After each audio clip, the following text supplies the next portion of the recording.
민수기 27장 1절에서 11절입니다. 요셉의 아들 므낫세 종족들에게 므낫세의 현손 마길의 증손 길르앗의 손자 헤벨의 아들 슬로브앗의 딸들이 찾아왔으니 그의 딸들의 이름은 말라와 노아와 호글라와 밀가와 디르사라. 그들이 회막문에서 모세와 제사장 엘르아살과 지휘관들과 온 회중 앞에 서서 이르되 우리 아버지가 광야에서 죽었으나 여호와를 거슬러 모인 고라의 무리에 들지 아니하고 자기 죄로 죽었고 아들이 없나이다. 어찌하여 아들이 없다고 우리 아버지의 이름이 그의 종족 중에서 삭제되리이까? 우리 아버지의 형제 중에서 우리에게 기업을 주소서 하매 모세가 그 사연을 여호와께 아뢰니라.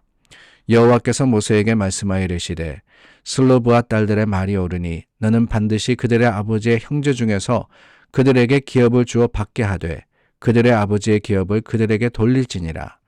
너는 이스라엘 자손에게 말하여 이르기를 사람이 죽고 아들이 없으면 그의 기업을 그의 딸에게 돌릴 것이요 딸도 없으면 그의 기업을 그의 형제에게 줄 것이요 형제도 없으면 그의 기업을 그의 아버지의 형제에게 줄 것이요 그의 아버지의 형제도 없으면 그의 기업을 가장 가까운 친족에게 주어 받게 할지니라 하고 나 여호와가 너 모세에게 명령한 대로 이스라엘 자손에게 판결의 규례가 되게 할지니라. 오늘 본문은 조금 생뚱맞습니다. 이 가나안 땅을 지파별로 또한 그 숫자에 따라서 제비뽑아 나누고 있는데 그 와중에 한 여인들이 이 모세를 찾아왔습니다. 누구냐? 바로 므낫세 지파의 슬로브앗의 딸들이었습니다. 슬로브앗의 딸들입니다. 그 이유는 다름이 아니죠. 최근까지 한국에도 그랬는데 상속이라는 문제 때문에 그렇습니다. 특별히 땅을 이제 상속받는데 분배받는데 아들이 그 상속권을 가지고 있었기 때문에 이스라엘도 그랬어요.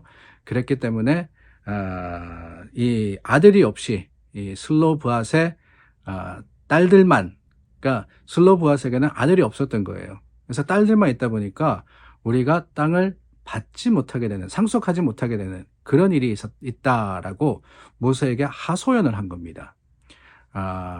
아들이 없이 아버지가 죽었는데 어떻게 하겠습니까? 그렇다고 그 아버지가 무슨 죄를 지어서도 아니고 그냥 아들이 없이 돌아가셨는데 우리 이름은 삭제됩니까? 그러면 우리는 대가 끊깁니까? 여러분 이 말씀을 읽다 보면은 우리 한국 사람이기 때문에 더 공감이 되지 않나 하는 생각이 들어요. 최근까지 그런 이야기가 참 흔하게 들렸잖아요. 대 끊어지게 생겼다. 아들을 선호하는 그게 우리 마음, 우리 민족에도 있거든요. 한국 사람에게도 있는데 이스라엘도 그랬습니다. 이스라엘도 장자 중심이라서 아들 중심이라서 그 상속권이 아들에게만 주어졌던 것이 법이었습니다. 모세 때까지. 그런데 그 법이라는 게 어떻게 제정되었느냐, 이것을 우리가 생각해야 돼요. 다름이 아니라 하나님께서 명령하신 것이 바로 이 아들의 상속이었습니다. 사람들이 생각대로, 사람들이 뜻대로 한 게 아니라는 거죠. 하나님의 명령, 하나님의 그 주신 규례에 따라서 이 법대로 이스라엘이 살아가고 있었는데 문제가 생긴 거예요. 문제가 생긴 겁니다. 그런데 그 문제 가운데 이 문제가 어떻게 해결이 되느냐, 이게 중요해요. 다른 게 아니라 먼저는 하나님께서 들으시고는 하나님이 주신 명령이었지만은 아들을 통해서 상속이 되는 것이 율례였지만은 하나님께서 이것을 바꾸십니다. 특별히 7절 말씀을 보니까 6절에 여호와께서 말씀하십니다. 무엇을 말씀하시느냐? 7절입니다. 슬로브앗 딸들의 말이 옳으니 라고 하십니다. 하나님께서 들으시니까 이 딸들의 논리가, 이야기가 옳다라고 하신 거예요. 여러분 그럴 수도 있다라고 생각하시는지 모르겠지만은 이게 얼마나 놀라운 일인지 모릅니다. 하나님이 인간의 논리에 수긍을 해주시는 거예요. 그것을 인정을 해주십니다. 맞다고. 이게 얼마나 놀라운 일이에요. 우리 하나님은 그런 하나님이세요. 하나님의 계획과 섭리는 그냥 영어 표현해 보면 그런 거 있죠. 콘크리트에 새겨진 그런 일이 아닙니다. 변함이 없는 게 아니고요. 하나님은 우리의 기도와 또한 우리의 형편과 하나님을 향한 이 청함에 의해서 마음을 돌이키시는 하나님이신 줄도 우리가 이 말씀을 통해서 깨닫게 되더라는 거예요. 슬로브와 딸들의 말이 옳으니, 그러면서 하나님께서 어떻게 해주십니까? 해결책을 주시잖아요.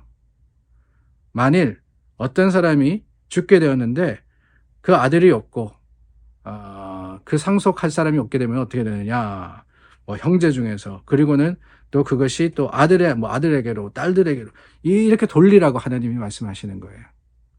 우리가 그 정확한 내용을 알 필요는 없지만은 분명한 기억해야 되는 것은, 하나님은 힘들고 어려운 자들의 그 형편을 돌아보시고 그들의 간구를, 그들의 청함을 들으시고 또한 응답하시는 하나님이시라는 겁니다. 슬로브앗의 딸들이 어떻게 보면은 뭐 그렇게 큰 중요한 가족이 아니잖아요. 안 돼라고 할 수 있었지만은 그게 아닙니다. 하나님은요, 이 연약한 자들을 보시고 그 연약한 자들을 불쌍히 여기시고 오히려 그들의 간구와 그들의 청함을 들으실 뿐만 아니라 이루어 주시는 하나님이시라는 것이 우리에게는 얼마나 큰 감사의 제목인지 모릅니다. 그렇기 때문에 우리는 어떻게 됩니까? 다름이 아니죠. 어떤 형편에서든지 어떤 일들 속에서든지 하나님께 구하는 거예요. 청하는 겁니다. 그 일이 어디에서 일어나느냐? 오늘 5절 말씀해 보니까요, 모세가 그 사연을 여호와께 아뢰니라 그랬어요. 들었습니다. 근데 모세도 참 곤란했어요. 법이 있습니다. 그런데 상황은 또한 그 법과 대치되고 있습니다. 이 일을 어떻게 하느냐 고민하다가 모세가 한 일은 무엇이었느냐? 하나님께 나아간 거예요. 하나님께 아뢰니라.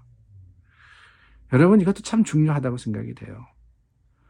우리가 해결할 수 없는 문제, 어려운 일이 있을 때 우리는 어떻게 합니까?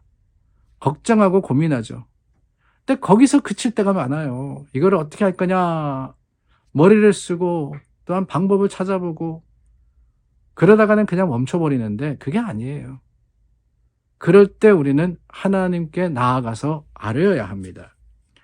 그럴 때 6절 말씀입니다. 여호와께서 모세에게 말씀하여 이르시되, 하나님께서 들으셨다는 거예요. 모세의 기도를 들으십니다.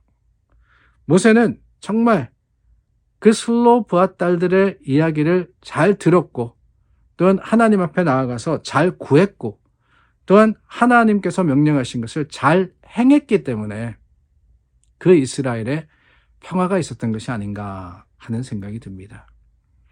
오늘 우리도 그래야 합니다. 하나님 안에서 잘 듣는 게 참 중요해요.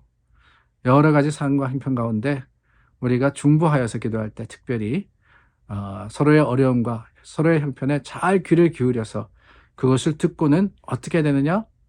하나님께 나아가서 잘 구해야 되죠. 기도해야 합니다. 하나님의 마음을 쫓아서 우리가 주님 앞에 중보하여서 간구할 때 하나님께서 분명히 우리에게 응답하시고 우리 기도를 들어주실 겁니다.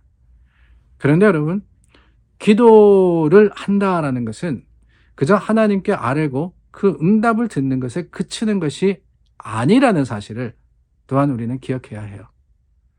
기도의 완성은 어디에 있느냐? 응답받는 데서 완성이 되는 게 아니고요. 그 응답받은 것을 가지고 우리가 행하는 데에 있습니다. 하나님께서 우리의 기도를 들으시고 그 기도를 이루어 주시면은 어떻게 돼요? 그 이루어 주신 대로 우리가 살아가야 하는 것.